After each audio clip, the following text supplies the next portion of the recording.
Hello students, नमस्कार। मैं ओम प्रकाश चौधरी स्वागत करता हूं आपका online platform able edu hub में। कैसे हैं आप लोग? बेटा, आज हम पढ़ेंगे सीरीज से रिलेटेड कुछ टेस्ट। तो पहला टेस्ट हमारा गुणोत्तर श्रेणी परीक्षण, ज्योमेट्रिकल प्रोसेस यानी गुणोत्तर श्रेणी परीक्षण।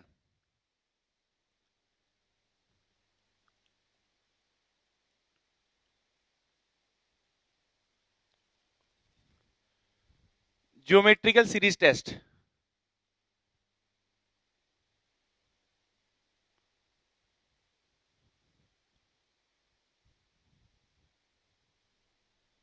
टेस्ट ज्योमेट्रिकल सीरीज टेस्ट क्या कहता है? मैं कहता हूं यदि एक सीरीज है मेरे पास 1 + x plus x cube plus x की पावर n, ठीक है? तो मैं क्या कहूंगा कि ये मेरा अभिसारी होगा। तो यह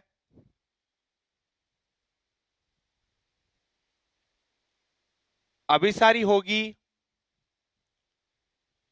यदि x की वैल्यू में क्या ले रहा हूं, किस किस के बीच में, -1 to 1 के बीच में। ठीक है। दूसरी बात, अपसारी होगी, डाइवर्जेंट होगी, अपसारी होगी, डाइवर्जेंट होगी यदि इफ x का वैल्यू मेरा एक तो 1 हो और दूसरी बात किससे बड़ा हो, 1 से बड़ा हो। ठीक है। इसकी बात करेंगे हम लोग। तो इसकी बात करने के लिए हमारे पास कुछ टेस्ट हैं। सबसे पहले आपको यह बताना है कि भैया आपका जो सीरीज दे रखा है इसको प्रूव करेंगे। कैसे प्रूव करेंगे? मैंने एक बात बोली थी, यदि कोई सीरीज है उसके इनफाइनाइट जो टर्म्स होंगे, उस टर्म्स का यदि जो आप सम कर रहे हो और सम क्या आ गया आपका, यदि फाइनाइट आ गया, क्या आ गया, फाइनाइट आ गया, तो मैं क्या कहूंगा कि सीरीज मेरी क्या है, कन्वर्जेंट है। और यदि उसके इनफाइनाइट जो टर्म्स आए, उस टर्म्स का जो सम किया आपने और सम क्या आ गया मेरा, इनफाइनाइट आ गया, तो मैं क्या कहूंगा, सीरीज मेरी क्या है, डाइवर्जेंट है। बात समझ आ रही है क्या? तो इसी व्याप पे हम थोड़ा आगे बढ़ते हैं। तो सबसे पहले आपका जो सीरीज दे रखा है, इस सीरीज में बात करें तो चूंकि यहां दी गई सीरीज, चूंकि यहां आपकी दी गई श्रेणी क्या बेटा, एक गुणोत्तर श्रेणी है। क्या है? गुणोत्तर श्रेणी है जिसका कॉमन रेशियो, सार्वनुपात, कॉमन रेशियो हमारे पास कितना है, स्मॉल एक्स है। क्या बेटा?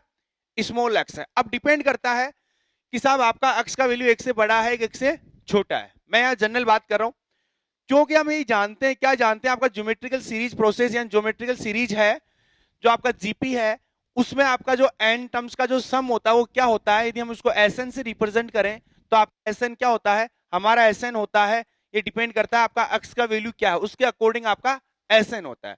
बेटा जी मैं बात करूं एसएन बराबर में क्या लिखूं, मैं लिखूं ए और साथ में 1 - एक्स की पावर एन और नीचे मैंने लिखा 1 - एक्स। जब मेरा एक्स का वैल्यू किस किस के बीच में हो, -1 से 1 के बीच में हो। ठीक है।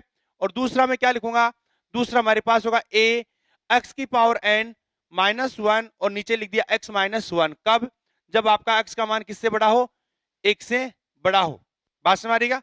एक्स का मान किससे बड़ा हो, एक से बड़ा हो, तो हमारे पास ये कॉन्सेप्ट काम आता है। ठीक है। तो मैं बेटा मैं सबसे पहले केस फर्स्ट की बात करता हूं और केस फर्स्ट की बात करने के बाद हम बात करते हैं, देखिएगा इसको मिटाता हूं मैं इधर से। तो सबसे पहले मैं केस फर्स्ट की बात करूं कि यदि एक्स का मान मैं क्या ले रहा हूं बेटा, एक्स का मान ले रहा हूं मैं एक से छोटा। किससे छोटा ले रहा हूं, एक से छोटा ले रहा हूं। तो बेटा मैंने आपको एक कॉन्सेप्ट बताया था, आपको एक कॉन्सेप्ट क्या बताया था कि बेटा जी जब भी आप क्या करते हो, जब भी आप क्या करते हो, एक कोई वैल्यू है और साहब उसकी पावर एन और लिमिट आपने क्या लगाया, एन टेंस टू इनफाइनाइट किया, और इसकी वैल्यू क्या आएगी, डिपेंड करेगी आपका ए क्या है। मैंने बोला जब ए का मान एक से छोटा हो तो इसका वैल्यू हमेशा क्या आएगा, 0 आएगा, और यदि ए का मान एक से बड़ा हो तो इसका वैल्यू हमेशा क्या आएगा, इनफाइनाइट। तो मैं क्या कर रहा हूं, एक का मान यदि एक से छोटा और -1 के बीच में हो तो इसका वैल्यू हमेशा क्या आएगा बेटा, ठीक है ना। मैं 0 0 की बात कर लूं, ठीक है, उस पर माइनस इनफाइनाइट पे डिपेंड करेगा। ठीक है। फिर भी देखो माइनस में ले लो तो भी क्या आएगा आपका, 0 आएगा। ठीक है। फिर क्या करेंगे, दूसरी बात, एक का मान मेरा किससे बड़ा, 1 से बड़ा, तो ये वैल्यू क्या आएगी, इनफाइनाइट आएगी। ये बात हमने पहले से पढ़ी हुई है। मैं यहां से बात कर रहा हूं कि एक्स का मान मेरा किस किस के बीच में, -1 से 1 के बीच में है। तो बेटा जी limit N tends to infinity पे एक्स की पावर एन, इसका वैल्यू क्या आ गया आपका, 0 आ गया। क्या आ गया बेटा, इसका वैल्यू 0। तो मैं यहाँ पे क्या कहता हूं, देखो मैं केस फर्स्ट की बात करूं, किसकी बात करूं बेटा, मैं केस फर्स्ट की बात करूं। केस फर्स्ट में क्या कहूंगा, मैं कहूंगा यदि x का मान आपका किस किस के बीच x का मान आपका 1 और -1 के बीच हो, तो इस स्थिति में क्या कहेंगे, इस स्थिति में हमारे पास जो आपका Sn है, उस Sn में आप limit n tends to infinite लगाएंगे तो वैल्यू क्या आएगी, ये मैं limit n tends to infinite किया और साथ में इसकी वैल्यू क्या, a अपॉन 1 माइनस एक्स की पावर n और बेटा जी 1 माइनस एक्स। तो क्या हुआ, limit n tends to infinity लगाया, a में कोई इफेक्ट नहीं, 1 माइनस एक्स में कोई इफेक्ट नहीं, रही बात किसकी, x की पावर n की, तो x की पावर n में n टेंस इन्फिनिटी क्या हो जाएगा, 0 हो जाएगा। तो यहाँ पे वैल्यू क्या आई बताओ, a अपॉन 1 माइनस एक्स। कोई तकलीफ आई क्या, बताओ ये फाइनाइट है इनफाइनाइट है, आपने क्या करना था, बस n टर्म्स का सम किया, उसमें limit n tends to infinity करनी थी, करने के बाद जो वैल्यू आई, वैल्यू क्या आई, a अपॉन 1 माइनस एक्स। बताइए फाइनाइट है इनफाइनाइट है, बताओ यहाँ पे a का मान कितना है, a का मान 1 है, तो फाइनली मैं यहाँ पे क्या मैं लिख देता हूं, जहां a का मान कितना है, जहां a इक्वल टू है 1, यहां a इक्वल टू यानी प्रथम पद कितना आपका 1 है, कितना है बेटा बताओ, तो आपका limit n tends to infinite पे Sn पे ये वैल्यू क्या आएगी बेटा, सीधी सीधी 1 अपॉन 1 माइनस एक्स आ गई, जो क्या आपकी फाइनाइट है, क्या बेटा ये फाइनाइट है। जब फाइनाइट है तो इसका कह दूंगा, आपने बोला n टेंस टू इन्फिनिटी किया Sn का और वैल्यू क्या आ गई, फाइनाइट आ गई, इसका मतलब इस सिचुएशन में आपकी जो सीरीज है वो क्या है, कन्वर्जेंट है। तो क्या लूंगा, तो इस स्थिति में यह श्रेणी क्या है, अभिसारी है। बात समझ आ रही है बेटा। अगली दूसरी बात करता हूं, केस नंबर सेकंड की बात करता हूं बेटा।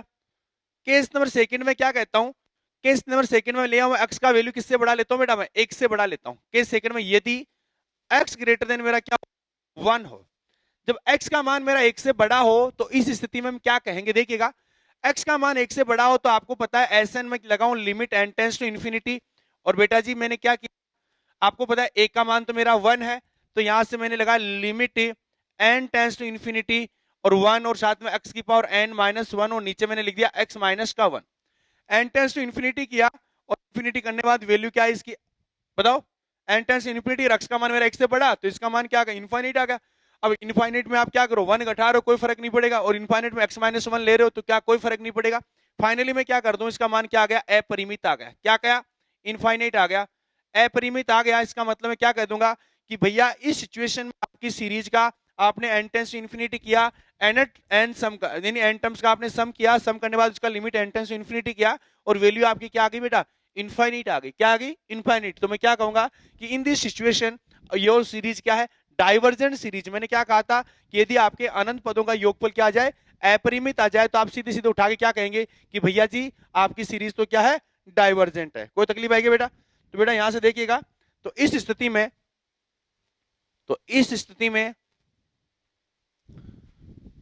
इस स्थिति में श्रेणी क्या है बेटा, बताना,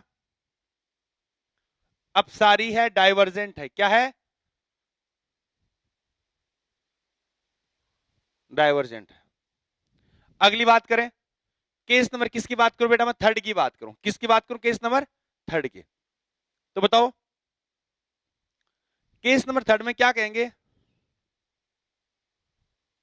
केस नंबर थर्ड में मैं x इक्वल टू क्या ले लूं 1, यदि x इक्वल टू मेरा क्या हो बेटा 1 हो, x इक्वल टू 1 हो, तो इन दिस सिचुएशन में क्या कहूंगा, मैं कहूंगा कि भैया आपकी सीरीज क्या बनी, तो श्रेणी क्या होगी बेटा, जल्दी बताना, श्रेणी होगी मेरे पास कितना 1 प्लस 1 प्लस 1 प्लस 1 किया और साथ में कितना बेटा देखो 1 बढ़ता जा रहा है। तो बताओ इसके n टर्म्स का सम कितना आएगा, n टर्म्स के सम आया n, इसके n टर्म्स का सम कितना आएगा n आएगा, और इसमें क्या लगाओ लिमिट लगाओ। तो मैंने क्या किया, limit n tends to infinite Sn किया, और मैंने क्या किया limit n tends to infinite और n किया, इसकी वैल्यू क्या आ गई, इनफाइनाइट आ गई। तो अगेन बताओ क्या आ गया, अगेन आपका n टेंस टू इन्फिनिटी पे वैल्यू क्या आ गया बेटा, लिमिट आ गया। तो मैं क्या कह दूंगा, इस थर्ड केस में भी आपकी सीरीज क्या होगी, डाइवर्जेंट होगी। तो क्या कहूं, तो इस स्थिति में भी श्रेणी क्या होगी, अपसारी होगी, यानी क्या होगी बेटा, डाइवर्जेंट होगी। तो बेटा जी आपको क्या पता चला, यहाँ पे कंक्लूजन क्या निकला? हमारा कंक्लूजन ये निकला कि भैया यदि आपकी कोई ज्योमेट्रिकल प्रोसेस है और क्या है 1 प्लस एक्स, मैं दोबारा कंक्लूजन लिखता हूं, मेरे पास क्या है 1 plus x square plus x cube, और ये करता गया एक्स की पावर एन, और ये मैंने ये किया। तो बेटा जी बताओ ये कन्वर्जेंट कब होगी? ये कन्वर्जेंट होगी कब? यदि x का मान मेरा क्या हो 1 और -1 के बीच हो, तो मैं क्या कह दूंगा इन दिस सिचुएशन आपकी ये ज्योमेट्रिकल सीरीज क्या होगी? कन्वर्जेंट होगी। और यदि मैं बोल देता हूं डाइवर्जेंट कब होगी? ये डाइवर्जेंट होगी, तो बेटा क्या कहेंगे कि यदि x का मान या तो 1 हो या 1 से क्या हो बड़ा हो, तो ये सीरीज मेरी क्या होगी? डाइवर्जेंट। तो आपको क्या करेंगे ज्योमेट्रिकल प्रोसेस से क्या करना है? ज्योमेट्रिकल प्रोसेस से बस आपको इतना सा एक छोटा सा काम करना है कि आपको चेक करना है कि भैया आपकी सीरीज क्या है, कन्वर्जेंट है या डाइवर्जेंट। के लिए आपको क्या करना है? केवल उसका कॉमन रेशियो चेक करना है। यानी यहाँ पे x कौन है? x इस सीरीज का कॉमन रेशियो है, यानी सार्वनुपात है। तो बेटा सार्वनुपात का मान क्या हुआ?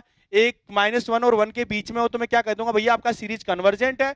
और यदि सार्वनुपात मान किससे बड़ा है? 1 या से बड़ा है, तो मैं कह दूंगा कि सीरीज मेरी क्या है? डाइवर्जेंट है। बात समझ क्या? यानी -1 और 1 के बीच में हो तो कन्वर्जेंट होगी, और यदि 1 से बड़ा हो तो डाइवर्जेंट। ये चीज याद आ रही है कि आपको? बेटा ये चीज गांठ बांध के आपको याद रखनी है। तो देखिएगा आगे। तो देखो इस प्रकार हमने ज्योमेट्रिकल सीरीज लिखा। अब देखो मैं क्या करता हूं, कुछ प्रॉपर्टीज लिखता हूं सीरीज की प्रॉपर्टीज। तो लिखो properties of series.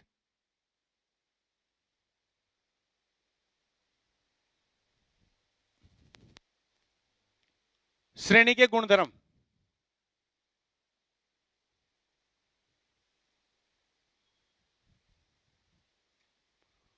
Properties of series यानी श्रेणी के गुणधर्म की बात करते हैं। क्या आएगा? मैं यहाँ कहता हूं कि साहब मेरी कोई सीरीज है, कोई क्या है मेरी सीरीज है, सीरीज में कितने भी पद हो, आपको पता है या तो कन्वर्जेंट है या वो डाइवर्जेंट है। ठीक है, मैं क्या कह रहा हूं, कोई सीरीज है, मैं क्या करता हूं साहब या तो कन्वर्जेंट है या वो डाइवर्जेंट, जो भी है। मैंने लिखा 1 plus x square plus x cube plus x की पावर 4, और मैंने इसको आगे बढ़ाते गया और मैंने एक्स की पावर एन और समथिंग ऐसा लिखा है। ठीक है, कोई भी एक सीरीज है। अच्छा, ये मैंने ऐसे नहीं लिख के मैं एक दूसरा लिख लेता हूं जनरल तरीके से। इन जनरल क्या होता है? u1 प्लस का u2 प्लस का u3, और मैंने क्या लिखा इसको इन जनरल un लिखा, और इसको मैं क्या लिख सकता हूं इधर समेसन un, n बराबर 0 से n में 1 इंफिनिटी। ठीक है, अब मैंने सीरीज लिखी, सीरीज में देखिएगा या तो ये कन्वर्जेंट होगी या डाइवर्जेंट होगी। अभी तक हमने क्या टेस्ट पढ़ा? हमने यही टेस्ट पढ़ा कि भैया आज का जो सीरीज के जो इनफाइनाइट में टर्म्स हैं, उन टर्म्स के हिसाब से आप क्या करोगे? इनका योग करोगे। इन योग करने बाद योग यदि फाइनाइट आया तो सीरीज मेरी क्या होगी? कन्वर्जेंट। यदि इनका योग क्या आएगा? इनफाइनाइट आया तो सीरीज मेरी क्या होगी? डाइवर्जेंट। ठीक है, अब मुझे एक बात बताओ कि ये सीरीज है, इस सीरीज में फाइनाइट टर्म्स को मैं क्या कर दूं? रिमूव कर दूं। क्या कर दूं? परिमित पदों को मैं क्या कर देता हूं? उसमें रिमूव कर देता हूं, और वो वैल्यू क्या है? फाइनाइट है। समझे मेरी बात? यदि सीरीज में परिमित पदों को मैं हटा दूं तो सीरीज की कन्वर्जेंस में कोई इफेक्ट नहीं पड़ता। बोलो कैसे? मैंने बोला कि सीरीज मेरी फाइनाइट है, सपोज क्या है? फाइनाइट है। फाइनाइट इसका मतलब इसका योग कितना आ रहा है भाई? श्रेणी का सम कितना आ रहा है?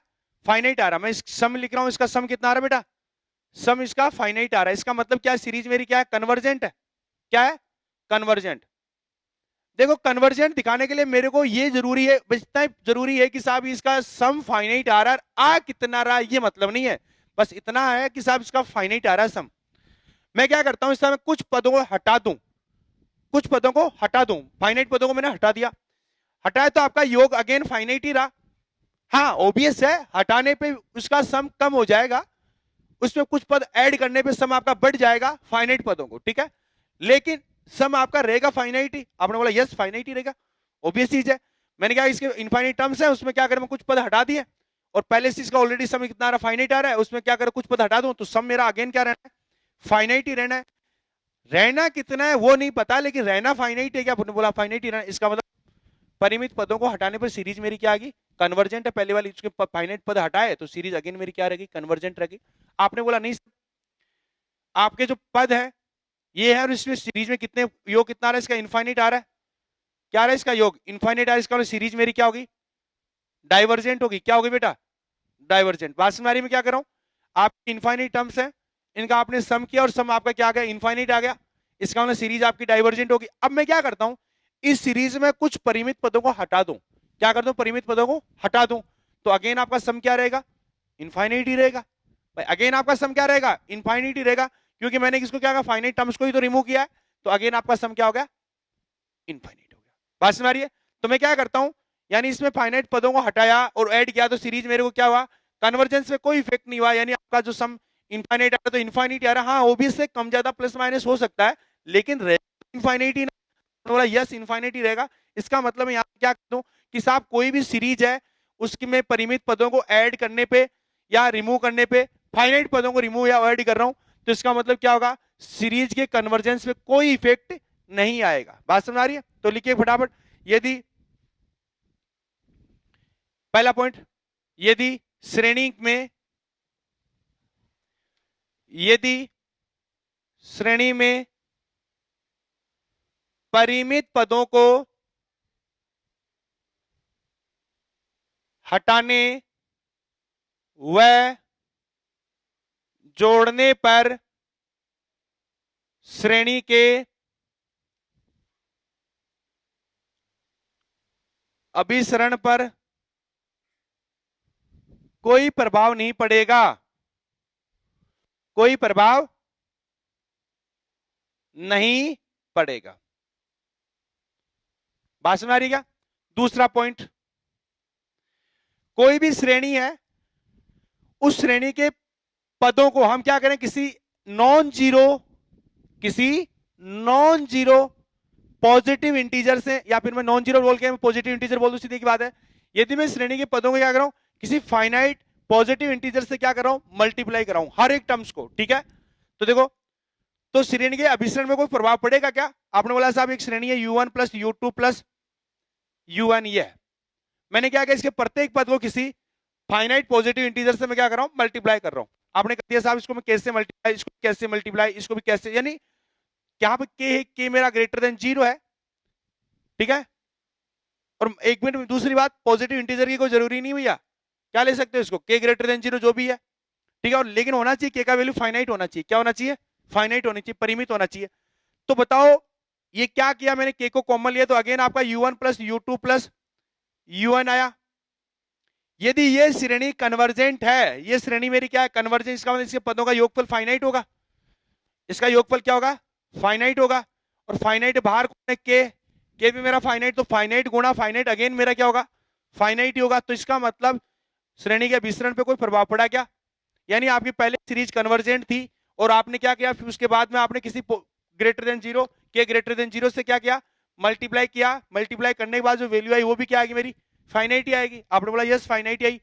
और सपोज यदि मैंने क्या किया, ये पहले से ऑलरेडी इनफाइनाइट है और मैंने क्या किया, इसको ऐसे मल्टीप्लाई कर दिया, तो रिजल्ट भी अगेन क्या आएगा, इनफाइनाइट ही आएगा। क्यों, इनफाइनाइट को फाइनाइट से मल्टीप्लाई करेंगे, अगेन मेरा क्या आएगा, इनफाइनाइट ही आएगा। इसका मतलब मैं क्या कह दूंगा, यदि आपकी कोई भी सीरीज है, चाहे वो कन्वर्जेंट है चाहे वो डाइवर्जेंट है, यदि आपको क्या कर रहे हो, इसको किसी के ग्रेटर देन जीरो से क्या कर रहे हो, मल्टीप्लाई कर रहे हो, यानी नंबर है के ग्रेटर देन जीरो, इससे क्या कर रहे हो, मल्टीप्लाई कर रहे हो, तो सीरीज यदि पहले जो कन्वर्जेंट थी तो अभी भी क्या होगी, कन्वर्जेंट ही होगी, और यदि पहले डाइवर्जेंट थी तो अभी भी क्या होगी, डाइवर्जेंट ही होगी। कहने का मतलब आप किसी के ग्रेटर देन जीरो नंबर से मल्टीप्लाई कर दो सीरीज के प्रत्येक पद को, तो सीरीज के कन्वर्जेंस पे कोई इफेक्ट नहीं आता है, ठीक है ना। तो लिखिएगा फटाफट दूसरी लाइन, श्रेणी के प्रत्येक पदों को एक धनात्मक वास्तविक संख्या से, श्रेणी के प्रत्येक पद को एक धनात्मक परिमित वास्तविक संख्या से, अब बात में परिमित लिखने की जरूरत नहीं, धनात्मक वास्तविक संख्या लिख दूं, से गुणा करने पर श्रेणी के अभिसरण, कन्वर्जेंस मतलब जो पहले कन्वर्जेंट है तो अभी भी क्या होगी, कन्वर्जेंट, और पहले डाइवर्जेंट तो अभी भी क्या होगी, डाइवर्जेंट, अभिसरण पर कोई प्रभाव नहीं पड़ता है,